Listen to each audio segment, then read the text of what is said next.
ಕನ್ನಡ ವರ್ಣಮಾಲೆಯಲ್ಲಿರ್ತಕ್ಕಂತಹ ಅಕ್ಷರಗಳನ್ನು ಓದಿದ್ರು ಅವ್ರು. ಎಷ್ಟದ ಒಟ್ಟು? ಕನ್ನಡ ವರ್ಣಮಾಲೆಯಲ್ಲಿರ್ತಕ್ಕಂಥವು ವ್ಯಂಜನಗಳ ಕೇಳಿಲ್ಲ. ಸ್ವರಗಳೆಷ್ಟು? 15.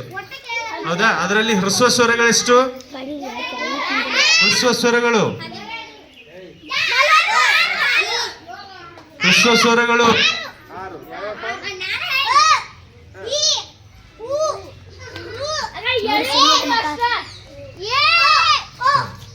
6.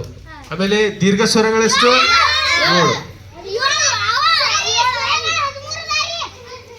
ಎಲ್ಲ ಸೇರಿ 13. ಅಮ್ಮಹ ಏನವು?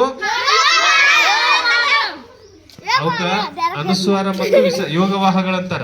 ಅಮ್ಮ ಅನ್ನೋದು ಅನುಸ್ವಾರ, ಅಹ ಅನ್ನೋದು ವಿಸರ್ಗ. 2 ಯೋಗವಾಹಗಳನ್ನು ಬಿಟ್ಟು ಒಟ್ಟು 13 ಸ್ವರಗಳು ಅದಾವ. ಹೌದಾ? 6 ಹ್ರಸ್ವ ಸ್ವರಗಳು, 7